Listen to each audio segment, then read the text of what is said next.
Magandang araw mga ka-Pedi Range. Ang dami nga nagtatanong sa akin kung nagbebenta ako ng siso ng mga kabir. Ang sagot ko, hindi muna ako nagbebenta. Dahil nagpaparami nga tayo. Dahil may gusto nga bumili sa atin ng karne, ng kabir. Yan. Kaya hindi ako nagbebenta sa ngayon. At saka kung magbenta man ako, kung malayong lugar naman kayo, ay baka hindi ko rin mapadala dahil wala akong alam na nag-ship dito ng mga hayop sa lugar namin dito sa Bataan. Pero kung pupunta naman kayo at nagbebenta ako, ay pwede. Kung magbebenta man ako, kung pupunta kayo, puntahan nyo. Ayan. Marami nang sumusuko ngayon sa pagmamanok. Pero ako hindi. Dahil nga sobrang mahal ng patuka, nagsisisukuan sila. Susuko ka talaga kapag purong feeds ang pinapakain mo. Pero kung may diskarte ka, hindi ka mamumblema sa patuka. Kagaya ako. Ayan, nagbibigay ako ng mga tira-tirang pagkain. Ayan, katatapos ko lang magbigay ng balat ng pakwan. Ubus na nila. Balat ng pakwan yan. Tapos sa patuka, naghahalo naman ako ng Madre de Agua. Kaya ganyan karami ang Madre de Agua ko. Minsan malunggay. Puno rin ako ng malunggay dito. Kaya kapag di nyo talaga ginawa ng paraan yan, ay mamumblema kayo sa patuka. Karamihan talaga ngayon, umaayaw na sa pag-aalaga ng manok. Ako naman, namamahalan din naman ako sa feeds. Dahil nagbibigay pa rin naman ako ng feeds. Pero nga, ginagawa ko sila ng paraan para kahit papaano makatipid.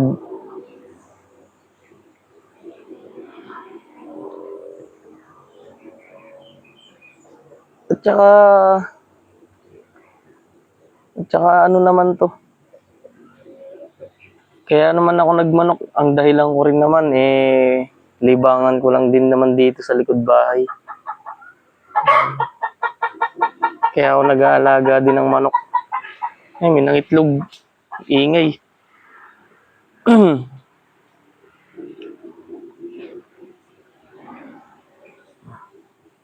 Ito, crossbreed na to. Native to. Itong dito sa ranging area na to, crossbreed na to.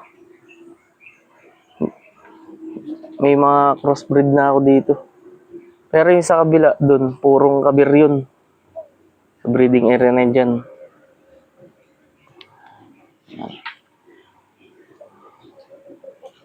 Yun nga, sana wag kayong sumuko sa pag-aalaga ng manok kasi ako naniniwala ako na may kita pa rin dito. Sa kahit anong paraan na pwede nating magawa. Tulad ng pagbebenta ng karne niyan. Yan, kikita tayo dyan. Kaya isa rin, di ako nagbebenta ng pasisiw ko dahil may gusto nga bumili ng karne. May nakausap na ako. Ngayon, di ko pa sila mabigyan. Dahil kulang pa nga itong aking mga materyales. Paparami pa ako.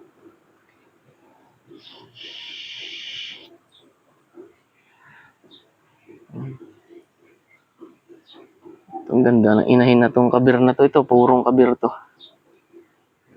Kukross ko lang siya. Sa native. Yun, asel yun. Asel cross native yan. Ayan.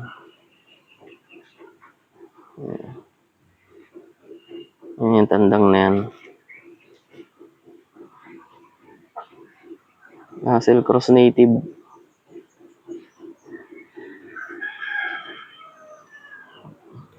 Nakross ko siya sa mga kabir na babae. Natin kung may mga nangitlog na. Ayan, may nangitlog na nga dito. 4 na yung nangingitlog. Ayun, may nangitlog din dun. Yan, isa. Kalat-kalat, hindi sila nangingitlog dito sa paitlogan ko. Sira-sira na yung aking kulungan. Hindi ko na naasikaso talaga. Wala pa kasing pampagawa. Pero okay lang at least may nasisilungan sila tuwing gabi. Yan, may bubong pa rin naman yan. Yan, importante may nasisilungan sila. Tsaka di naman sila makakalabas dito sa bakurang ko. Yan, may bakod dyan.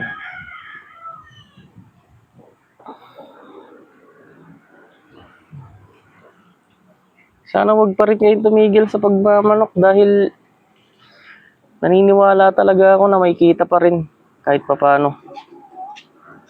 Pagbebenta ng itlog, karne, meron pa rin talaga. Kaso nga lang talaga, diskartehan nyo kung paano kayo makakatipid sa patoka dahil isa yun sa magpapahirap sa atin.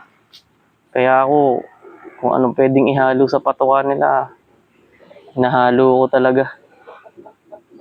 Para lang makatipid.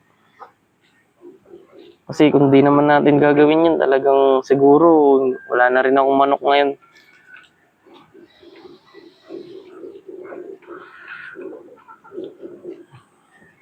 Sayang din kasi itong likod bahay namin malawak kaya naisip ko mag-alaga ng mga manok.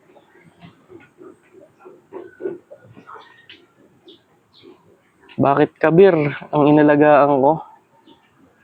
Dahil mabilis silang lumaki.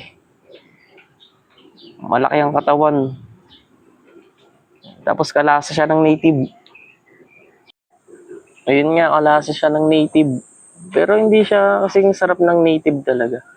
Pero nandun yung lasang native. At saka malakas ang resistensya ng mga kabir. Sa ulan, sa araw, yan, hindi sila nagkakasakit. Hindi nga ako nagbibigay ng vitamins dyan eh.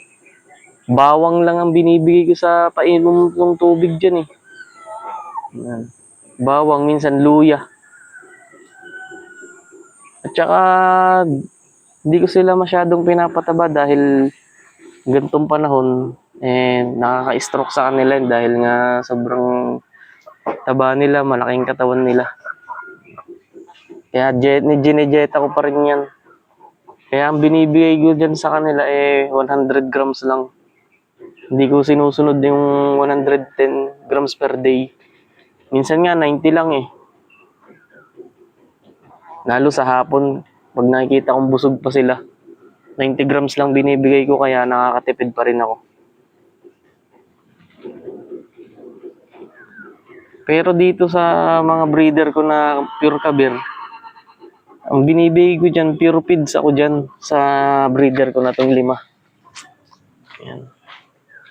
Dahil gusto ko silang umitlog talaga ng maganda. Yan. Yan sila. Isa puti. Pure feed sila dyan, pero ang binibigay ko lang dyan 100 grams lang per day. Hindi ko ginagawang 110 grams. Dahil baka tumaba, ma-stroke naman lalo ngayon ang init ng panahon. Grabing init, tirik na tirik ng araw. Yan. Kumakain pa rin siya ng balat ng pakwan. Lalaki ng mga rooster ko na yan. Ito mga 2 months. Ay, 3 months. 3 months to. Mapasisiw ko. Itong isang maliit na yan, crossbreed na yan. Yung nasa likod na yan, yan, maliit na yan, yan. Crossbreed na yan ng kabir asil, native.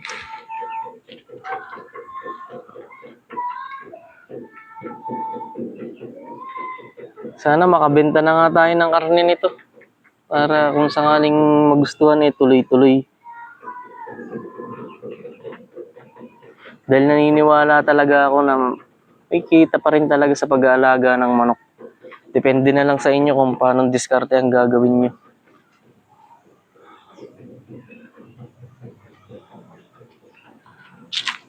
Nangingitlog dito. Nangingitlog na ang isa eh.